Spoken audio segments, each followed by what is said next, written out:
every entrepreneur realizes the value of their vision.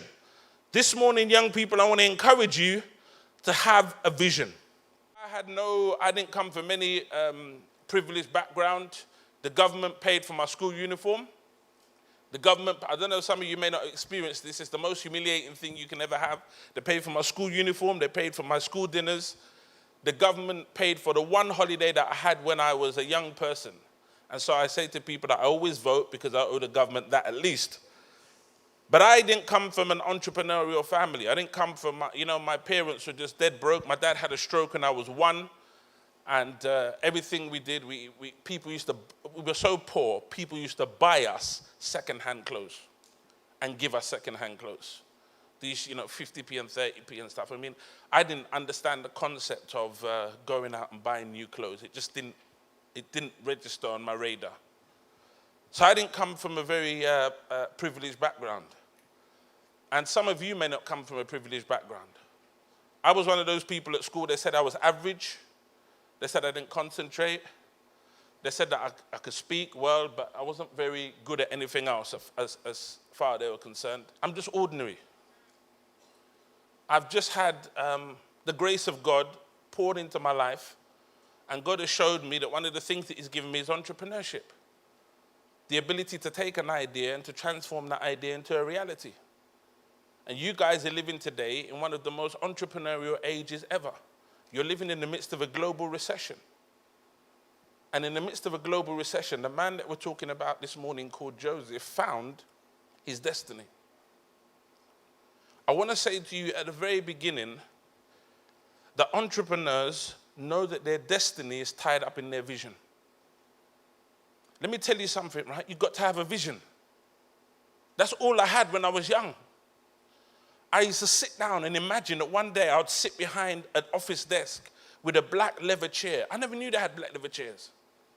And that one day I was going to be able to write checks and make some contributions to people that I could I didn't know anything about business. We didn't know anything about business. But I had this vision in my spirit that was given to me from God. And throughout my life, my schooling and my education tried to take my vision. It's one thing to identify the problem. It's another thing to offer a practical solution. After Joseph went and interpreted this dream, he said to them, listen, this is what you need to do. You need to save food over 7 years in this proportion so that when the next 7 years come, there's still food for you to be able to draw upon. So entrepreneurs, whether they're social, spiritual, intellectual, or whatever, economic, always have a practical and workable solution to the problem. Mark said the issue here in our world is not to analyze it, but to transform it. Some of us have got into perpetual analyzing.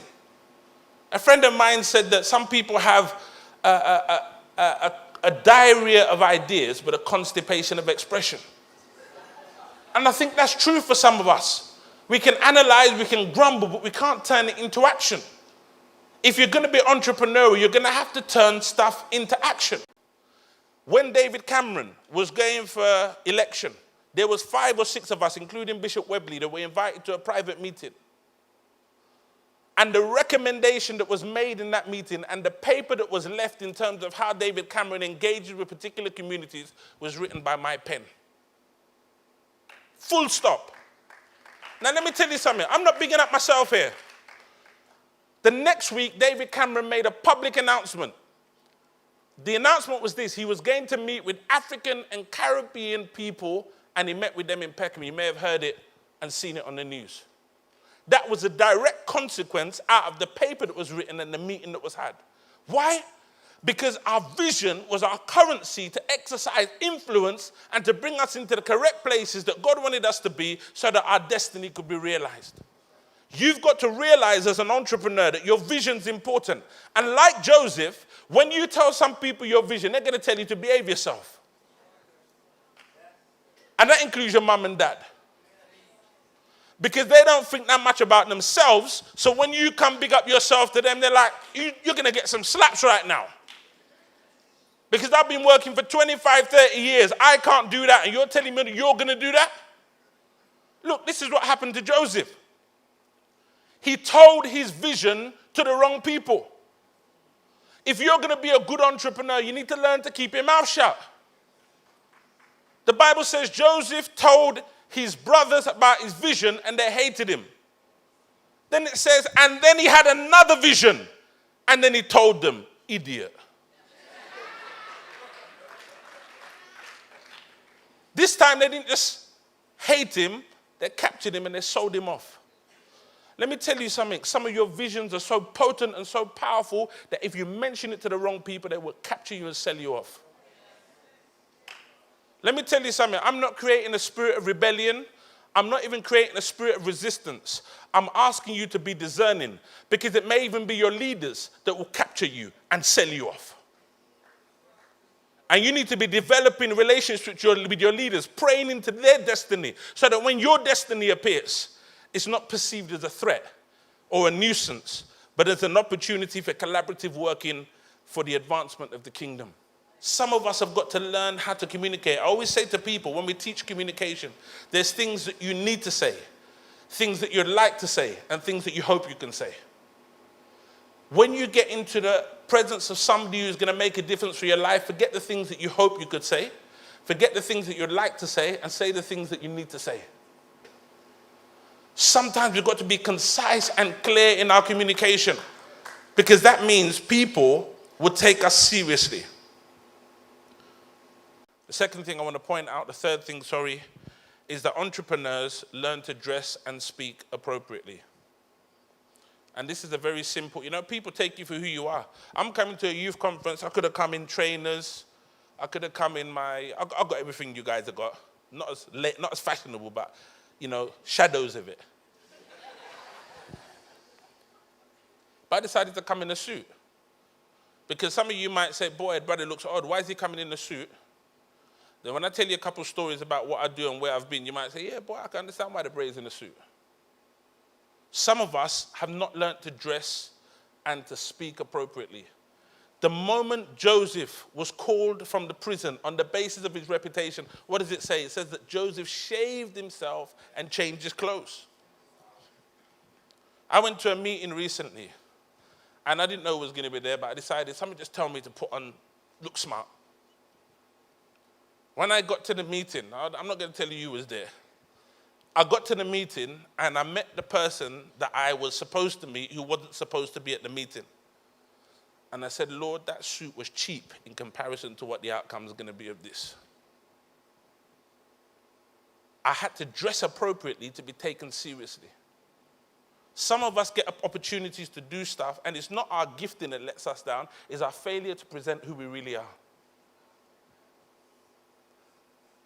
And not only just dressing appropriately, speaking appropriately.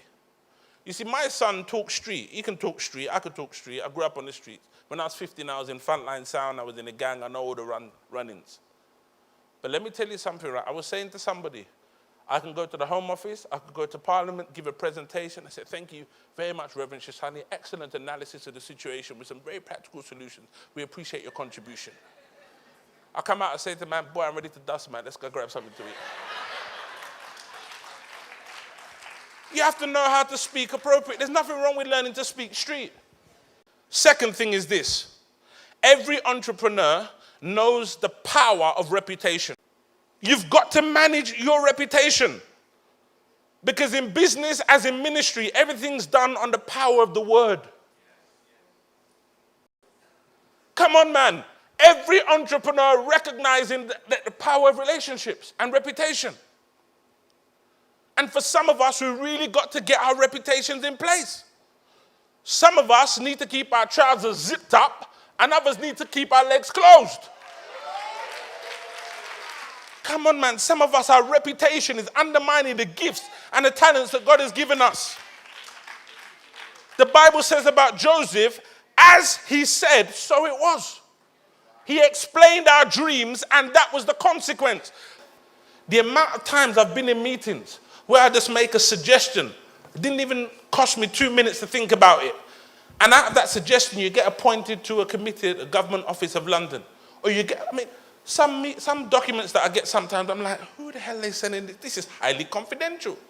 Homeboy from a council estate with rats and mice and cockroaches. They're sending me this document with highly confidential on it. When did I ever get to this point? You know what? I was just in a meeting and I had an idea and I shared the idea and it brought about a solution.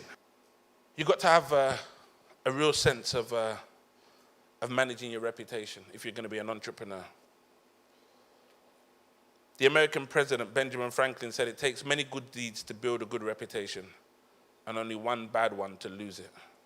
Some of you have got to develop the skills so that when you make a contribution, people can give you the responsibility. And when they give you the responsibility, you can execute that responsibility in a way that further increases your potential to exercise power.